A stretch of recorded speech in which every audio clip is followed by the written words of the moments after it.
Við enduðum hérna á mánudaginn á því að vera að tala ESLint hérna og NPM og hvernig við sækjum þetta allt saman. Við fyrir hérna rosalega hratt gegnum þetta allt saman. Og hvernig við sækjum alla þessa pakka, setjum upp þessar dottskrár og gerum þetta sem þarf að gera til þess að fá í raun umhverfið uppsett.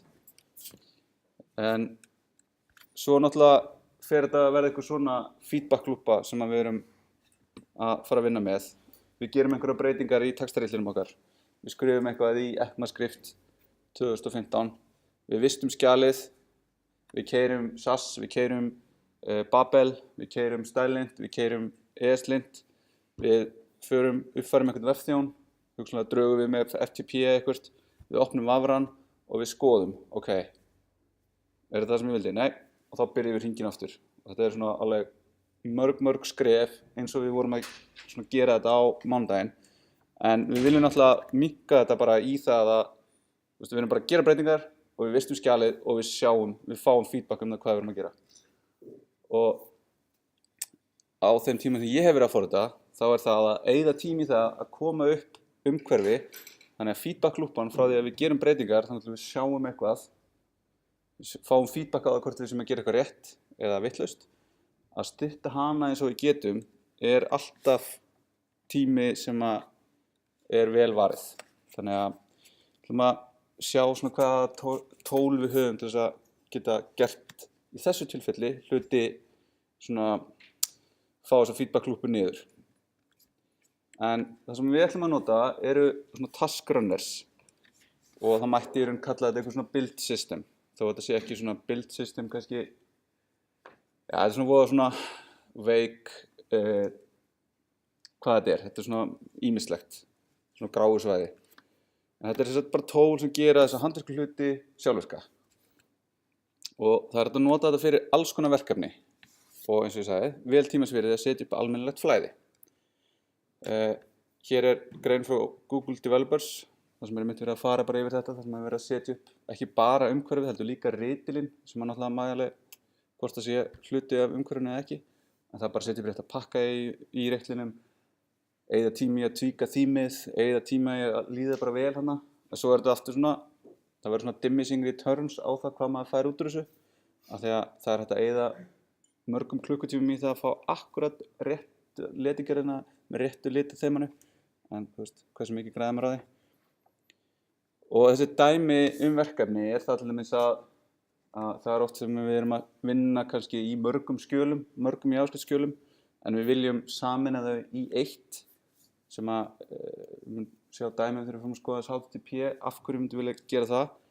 Við getum tekið skjöl og við getum strípað út af þeim öll komment, allt sem þarf ekki að vera þar og minnifæja þau, því við erum bara að þjappa þeim saman í eins lítið og við getum. Við getum fjarlægt allan þann óþarfa sem kemur ekki niður á virkni. Source maps, það leið til þess að vita ef við erum búin að taka svona skjal og minnifæja það, fjarlægja allt, að þá þurfum við einhvern veginn að vita hvar villan sem við fáum í transpæla kóðum okkar í raun og veru í raun skjalinu. Þannig að ef við erum búin að skrifa eitthvað í ECMAScript 6 2015 og við fáum villu, þá þurfum við að vita hvar það versus transpælaða skjalið. Og við getum útbúið CSS úr preprocessornum, keyra eitthvað svona static analysis tól, keyra einhverja vefþjóna þegar við erum að vinna í þróun og endurhlaða jafnvel einhverju þegar skrá breytist. Þannig að þegar við vistum eitthvað, þá getum við látið eitthvað uppfæra sig, við getum látið vafran uppfæra sig og við getum þjappað myndir og efni.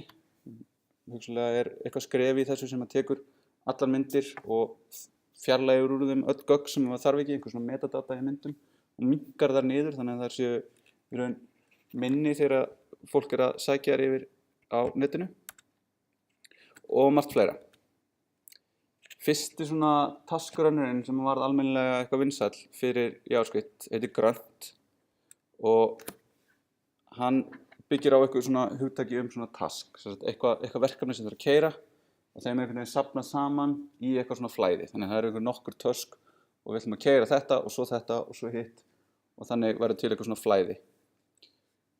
Config á þessu eitthvað svona, við þurfum einhvers að skilgreina hvað á að gera, þannig að við ætlum að vera með þá að gera þetta verkefni og þá þarf að segja að gera þetta verkefni því að keyra þetta og svo þetta og ef það kemur villa þá gerist þetta og í tilfelli grönt þá var þetta frekar stórt og flókið config sem var til en byggir sérst á því að nota svona plugins og gera það verkefni að það sé auðvelt fyrir mig þegar ég búinn að gera eitthvað sem leysir eitthvað sérstakt verkefni að gefa það út og þá geta aðrir nota og það svona virkar mjög vel og var mjög stórt og í dag mjög stórt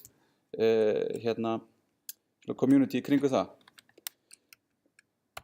Hérna svona dæmi config, ég veit nú ekki hvort það hefur breyst eitthvað, ég hef ekki notað þetta í alveg 2 ára eitthvað svo, að við erum að segja hérna, það eitthvað config og hérna á að keyra einhver npm tasks, þá þetta eitthvað svona plugin, contrib, uglify og register task, default taski sem að keyrir þetta uglify task. Og hér sjáum við síðan hvernig það skilgreint, uglify, það kom einhverjir options, það eitthvað build sem segir hérna, hér sourceið og hérna destinationið. Þannig að þetta tekur eitthvað á einum stað, keyrir einhvern kóð á það og setur á einhvern annan stað. Svo gulp sem að leysti í raun þetta flókna config vandamál ágætlega hjá sem grönt var að eiga við og líka það að stór gröntverkefni gátu orðið alveg afskaplega hæg í keyrslu af því að það var alltaf verið að klára einn hlut og senda hann svo í heilu lagi yfir í næsta hlut, næsta verkefni eða næsta task og svo framvegis á meðan að gulp tekur leið og það eitthvað búið þá því streymt yfir í næsta og þannig var þetta svona straumlínulaga þetta, það var ekki alltaf verið að bíða einhver svona punktum heldur var hægt að keyra þetta svona alveg í gegn ef maður hugsaður einhvern veginn svona hvernig straumlínulögunina og svo myndi vera og það var byggt bara til að vera einfalt, hratt og auðvelt að læra það og aftur nota plugins svona fyrir sértækari virkni og við ætlum að notast við gulp af því að það auðvelt að læra á þetta sem mjög stór kostur þetta ekki einhver galdrar í þessu og mér finnst það bara þrælfínt kerfi þannig séð en svo kannski farið þið og segið þið að þið hefur verið að læra gulp svo 2014 í dag á að nota webpack og sérstaklega webpack 2 af því það sko best, það kom út í seríustöku en það eru meiri galdrar en í raun líka betra kerfi og þegar maður svona nær webpack þá nær maður því en það svona þröskuldurinn töluvert hærri en með gulp það notast við miklu meiri galdur svona oft á tíðum, eða svona fyrst þegar maður notar svarta galdur en dæmi þá eitthvað svona svipað við vorum með áðan þá sækjum við hérna þetta plugin og þá notum við nú fyrir við að nota Node.js áðins að hafa lært kannski nákvæmlega hvað það verið að gera en hér erum við búin að sækja þennan gulp uglify pakka á npm og við skrifum hérna require sem að lætur Node.js sækja þennan pakka opna hann og þetta bara eins og hérna import statement til dæmis eins og í Java og svo búum við til hérna út frá gulp eitthvað task þannig að hér ætlum við að vera með gulp compress og það mun taka eitthvað og kompressa því þetta uglify heitir uglify út af því að þetta svona þjappar javaskrifti og gerir það ógeðslega ljótt þess vegna heitir að kalla uglify og það ætlar að taka allar javascript skrár úr möppunni lib þannig að það stjarna.js hér og það ætlar að pípa því yfir í uglify sem þá þetta plugin hérna og svo ætlar að pípa niðurstöðinni úr því yfir í destination sem dist og þá í þessu tilfelli dist mappa þannig að eins og áðan heitir þetta source en hérna heitir þetta lib það svona source og lib yfirleitt það sem notað fyrir svona það sem þú ert með source kóðaninn og dist það sem þú ert með distribution eða svona compilað kóðan sem þú ert að fara að nota þannig að maður sér alveg að þetta töluvert svona læsilegra og þessar svona pipe fall þetta svona, maður getur alveg ímyndað sér hvernig þetta gerir þetta pípar bara þessu þannig á milli en svo ætlum við að vera með líka virkni sem úr pakka sem heitir processing og það leyfir okkur að keyra vefþjón sem endurhliður fyrir okkur þannig að við segjum hérna browsersync, viltu opna fyrir okkur og keyra hérna vefþjón í þessari directory og fylgstu með HTML skjölum og öllum skjölum inn í þessari directory og þegar þau breytast þá vil ég að þú endur hlaðir vefinn fyrir okkur. Þannig að þá opnum við vef og þá hættum við núna að vinna á, svo við erum með hérna uppi, svo ég er að keyra þetta hérna, á fæl og förum að keyra á í raun vefþjón. Bara vefþjón sem við keyrum á vélinu okkar og á í samskiptum yfir HTTP, ekki gegnum eitthvað svona file-protocol eins og við erum búin að vera að nota. Þannig að þá er þetta fara að verða svona alvöru þróunar umhverfi fyrir vefforritun. Við erum með þessi tól sem við erum að keyra og við erum með einhvern vefþjón sem við erum að keyra þetta á hjá okkur. Og þá losnum við þetta að þurfa að vera hérna, þegar við erum að gera eitthvað, að fara yfir, breyta ykkur, fara yfir og hérna alltaf refresh og breyta. Þannig að það verður örugglega svona, munum örugglega að kunna meta það. En browsersync líka bara sótt í gegnum NPM og á sér vef þar sem það hérna, eru leiðbeiningar og þess aftur þetta allt saman. En ég ætla svo sem ekki að tala meira þetta, heldur ætla ég bara að fara í að sjá svona hvernig þetta virkar. Þannig að förum henni yfir og ég er með tilbúin smá dæmi sem að ég svona aðeins til að hjálpa mér. Nei, hér.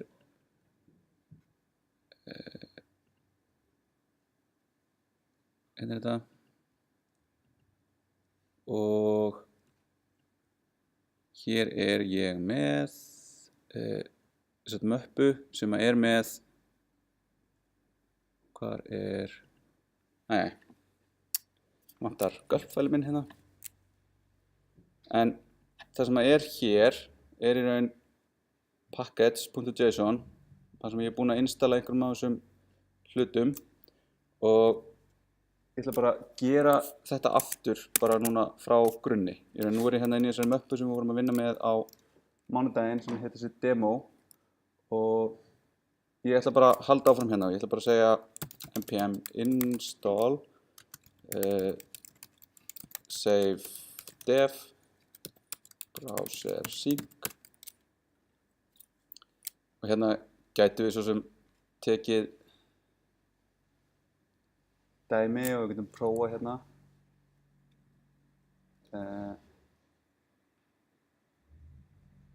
Þannig að þetta er svona að sækja eitthvað hérna. Ok, komið. Svo er ég með hérna yarn install browsersync add. Ok, prófum þetta nýja tól hérna og sjáum hvort það sé munur á. Yarn er, já, ég fór aðeins yfir það hérna fyrst. Þetta er sem að Facebook var að gefa út Yarn sem að er, segja, replacement fyrir NPM. Hraðara og betra. Og ég er að prófa það í fyrsta skipti núna. Bara svona, já, það er að besta við það, það er nýtt, það er shiny. En núna er þetta búið. Ok, þetta svona gerir mjög svipaða hluti og við vorum að gera áðan, en nú ætlum ég að prófa hérna að fara bara niður og gera nýja og ég ætla að gera yarn add browsersync aftur.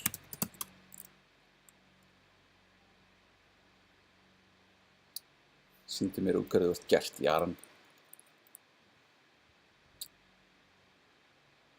Já, 10 sekúndur. En þetta er svona, þá ef þið heyri núna einhvern hérna hvart yfir því að þið setja ekki að nota yarn, það er bara svona, ok, þá getið þið notað líka ef þið eru mjög adaptérur. En ég ætla bara að halda mig við gamla góða NPM. Það verður virkað vel fyrir mig senstu ár. En ok, núna erum við komið með browsersync, þannig að þá getum við sagt hérna browsersync. Þá sjáum við hérna browsersync start server, start. Já, herri. Og bara svona, þegar við förum hérna og skoðum aðeins hvernig þetta er. Þannig hérna sjáum við að það er ráðlegt að setja þetta upp svona globally og ég var búinn að því áður af því að þá fæ ég í raun þetta hérna að ég fæ þessa skipun hérna. Þannig að bæði gott að setja browsersync í dependency, bara til að segja, hei, þetta verkefni notar browsersync, og svo bara til að þessi þægilega fyrir okkur að prófa okkur áfram að installaði líka globally, með þá hana Bamster G hérna. Þá verður það til sem aðgerð sem við getum kallaði beint í stýrikerfinu. Svo hérna eitthvað get started. In 5 minutes við installum því og við startum því, og hérna erum við með við ætlum aðeins að vera að nota HTML files. You'll need to use the server mode. We'll start a mini server and provide a URL to your site. Þannig að hérna getum við sagt start með þessu. Svo erum við með eitthvað dynamic, og þá er það raun ef við værum nú þegar að keyra eitthvað. Þannig að það á ekki við okkur. Þetta erum við bara að fara að nota þetta hérna. Og við vorum ekki með neitt hérna index.html. Þannig að tökum þetta hér og gerum hérna touch index.html og fáum við skjalið og svo opnum við það í Atom. Þá getum við vistað þetta hérna og svo ætlum við að gera browser sync hérna start.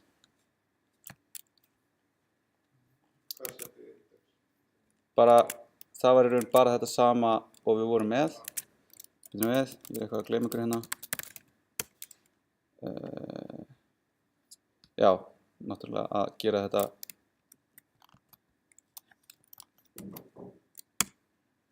Svona, nú erum við komið með server í raun sem er að keyra, og þá sem að þetta gerði það núna var að þetta fann index.html, setti þennan snippet hérna sem að vera copy the following snippet.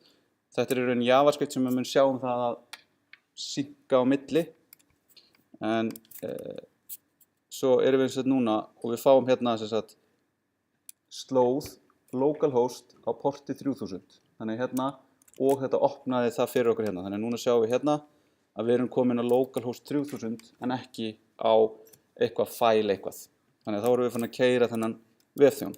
Þannig að núna ætla ég að skipta yfir í þetta svona, og ef við núna prófum okkur aðeins áfram og segjum hérna förum í styles möppuna sem að við vorum að fylgjast með. Voðalega er erfitt að koma þessum gluggum fyrir hérna einhvern veginn. Gerum þetta bara svona. Þá sögum við hérna, við ætlum að fylgjast með stjarna.css, og hér erum við með styles.css sem er ekki til, og við ætlum að gera hérna body, bara background blue, og vistum það, og þetta fer allt á einhvern veginn stað hérna, style CSS, og svona núna erum við connected hérna með browsersync og sjáum að við fáum hann fallega bláa bakgrunn og skelfilegan kontrast. En svo ef við gerum núna red og ég bara vista því, þá uppfærist þetta jafnóðum. Þannig að núna get ég svona prófað mig áfram hérna. Ég ætla ekki að hafa þetta light red, color blue, og ég vista og þá uppfærir hún. Þetta er ekki til, gerum eitthvað 090 hérna, og ég get verið að vista svona núna, þannig að ég get verið með raun, já, editorum minn, ég get skipta sekundinu upp, eins og ég var að reyna að gera, hafa þetta svona tvískipt, og get verið að vista, og þá get ég unnið í CSS-unu í staðan fyrir að vera í þessum hérna leik. Color, black, vista, refresh.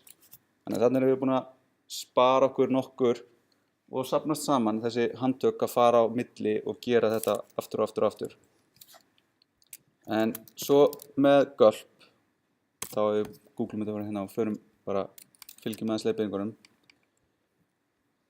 Og try it now, þá förum við hérna á, náttúrulega, langflest af þessum verkefnum eru hýst á GitHub, þannig að það er oftast besti staðurinn til að finna upplýsingar þetta að finna í raun verkefni þar og lesa í gegnum documentationið. Oft tíðum dæmum að líka svona verkefni út frá því hversu góð documentation í boði. Þannig að hér verið að segja hvernig við setjum þetta upp og það sagt hérna, byrjum á að setja gulp globally upp og svo gerum við hérna npm init sem við vorum búin að gera til þess að fá package.json. Svo gulp sett inn í projektið sem def dependency, því við þurfum þetta bara þegar við erum að developa. Svo þurfum við að búa til þetta gulp-file sem geymir configið okkar. Þannig að við gerum það bara eins og okkur sagt hérna. Og búum til gulp-file.js og þá erum við hérna með þetta default task og það gerir ekki neitt, það er bara tóma fallið eins og og svo getum við keyrt og þá getum við séð hvort þetta sé komið með því að fara hérna og ætla að búa til nýjan glugga bara hérna, hoppa yfir í þessa möppu og við erum hérna með gulp file og gulp var sett upp. Nú ætlum við að keyra gulp, local gulp not found in demo, npm install save def gulp. Þannig að núna keyrum við þetta inn og einhverjar upplýsingar þarna sem við erum að nota einhver gömul library. Já, nú breytist ekki neitt en við getum keyrt gulp. Þannig að þá kemur hérna using gulp file demo.gulp file starting default finish default eftir 78 mikrosekundur. Og þá getum við farið hérna núna og console.log svona halló og svo getum við aftur farið hér og keyrt gulp og þá sjáum við hérna, við getum skrifað út í rauninni hérna og kemur bara strengurinn út. Hann sem sagt að keyra hérna þetta default task. Þannig núna erum við komin nú þetta hérna. Við erum með empty gulp file og everything is installed. Þetta svona alveg alltaf fyrsta skrefið, ná að setja allt dótið upp og svo hérna eitthvað svona recipes, list of articles og eitthvað svona og svo hérna for API specific documentation, you can check out the documentation. Núna viljum við fara og okkur langar núna ekki til að þurfa að keyra alltaf hérna SAS í höndunum, alltaf þurfum að gera þetta. Þannig við ætlum að sækja gulp SAS. Og hvað finnum við? Jú, við finnum gulp SAS pakkan. Þannig að þetta plugin fyrir gulp til þess að keyra SAS. Þannig að þá getum við keyrt hérna npm install gulp SAS save dev. Þannig að við gerum það bara. Og svo sjáum við hérna, ok, þá getum við búið til ný task sem heitir SAS. Sem tekur þá hérna úr einhverju directory sem heitir SAS. Þá hérna stjarna í byrjun því að það hefur verið leitað í þessari directory og öllum undir directoryum að skjölum sem heita eitthvað.scss. Og þessu pípað í SAS. Ef það kemur upp villa, þá það gert eitthvað SAS log error. Við treystum því bara að það sé voða sniðugt. Og svo þessu pípað í destination sem þá hérna CSS. Þannig að við bara tökum þetta og bætum þessu við gulp fælið okkar og þá getum við núna, þá sjáum við þetta heitir default, þetta task sem þýðir að það keyrt þegar ég segi bara gulp. En nú ætlum við að keyra hérna SAS, þá segjum við bara gulp SAS. Þá segir hérna SAS is not defined, af því að ég gleymdi að segja hérna var SAS jafnt og require gulp SAS. Þá keyrum við þetta aftur og þá kemur hérna starting SAS, finished SAS. En við erum ekki með neinar af þessum möppum sem eru tilteknar í þessu hérna. Þannig við erum ekki með einhverja mappu sem heitir SAS og ekkert sem heitir CSS. Nú skulum við búa til SAS möppu, fara inn í hana,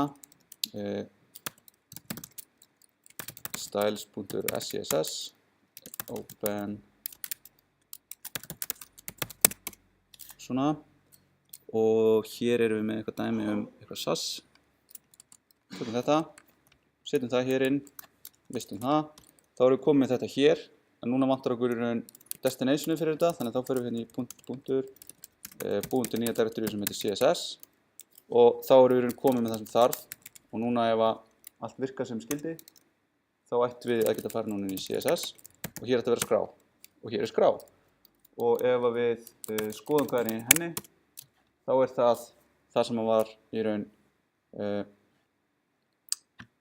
efnið sem var í þessari hérna skrá, búið að þýða það yfir í CSS.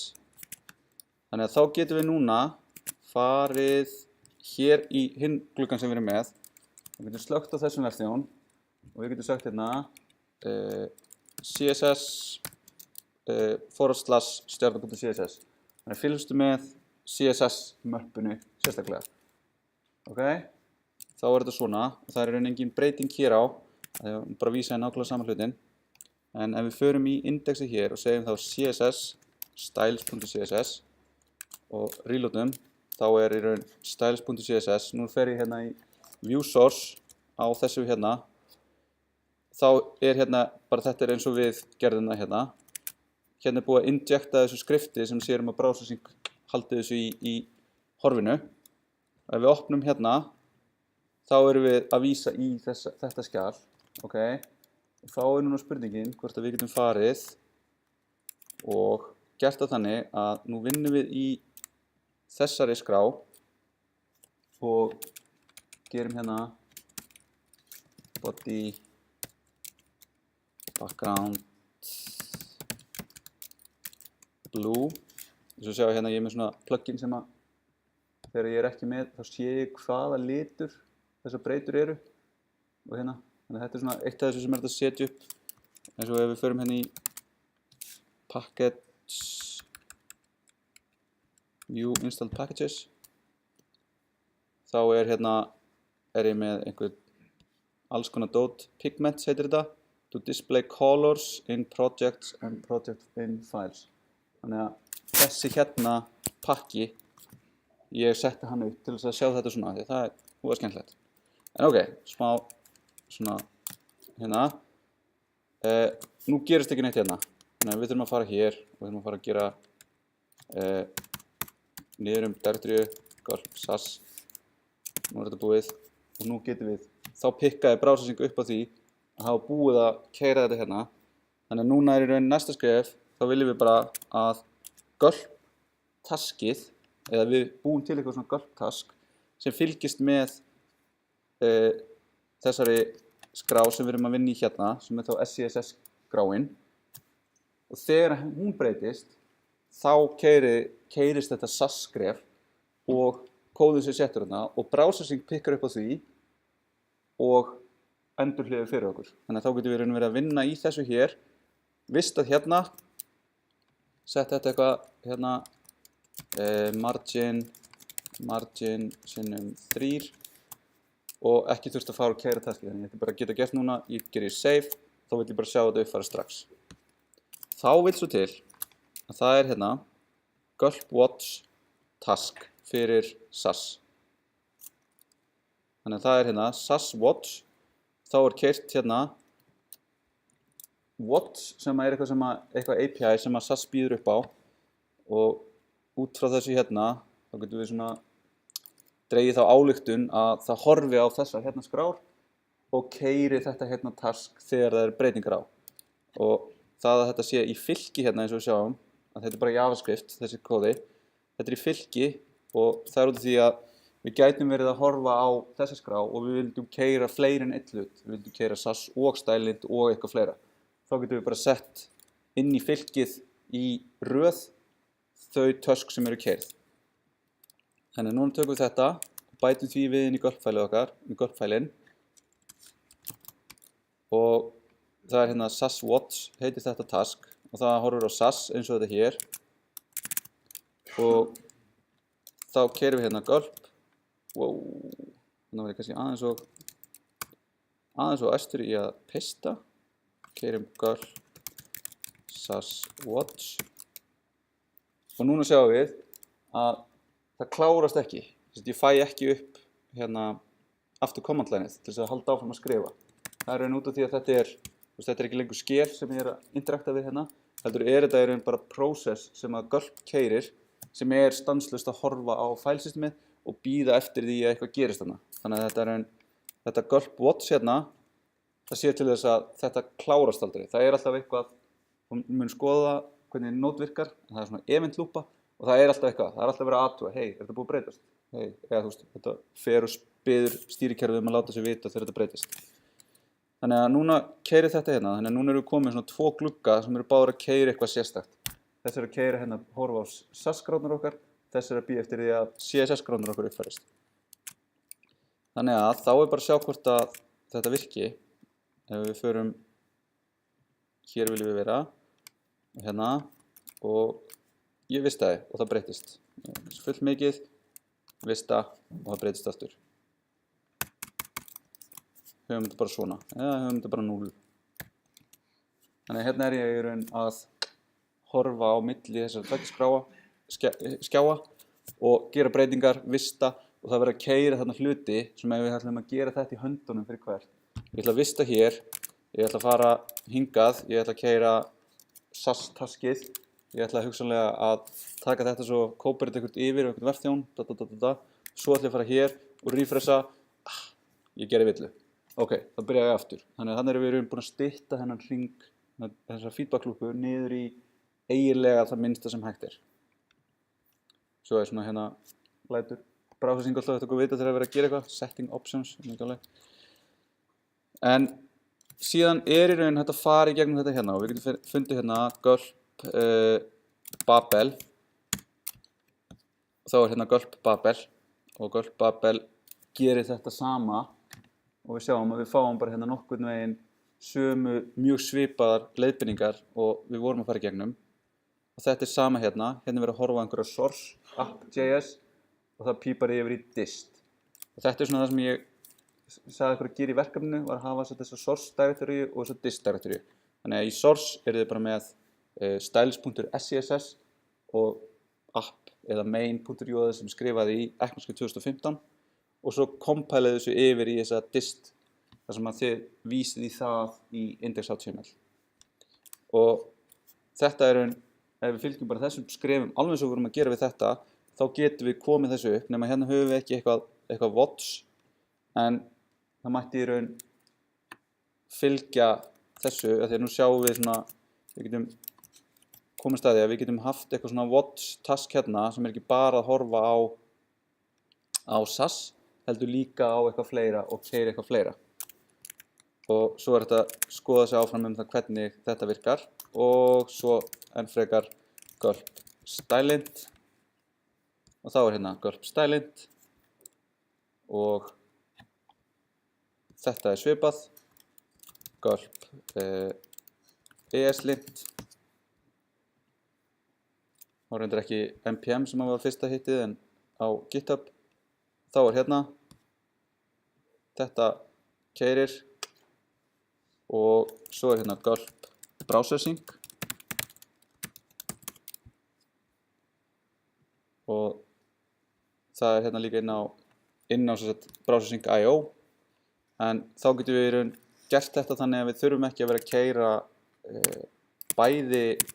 báða gluggana hérna, heldur getum við bara verið með eitt sem er að keyra hér fyrir báða, keyra vefþjónin og láta SAS-taski keyra og láta vefþjónin vita, þannig að þetta er í raun allt komið bara í eitt. Þannig að þá getum við í raun byrjað bara og við keyrum þá einhverja Gulp Watch eða Gulp Develop og þá keyrir upp bara vefþjónin og við getum farið að byrja að skrifa og gera allt sem við þurfum að gera.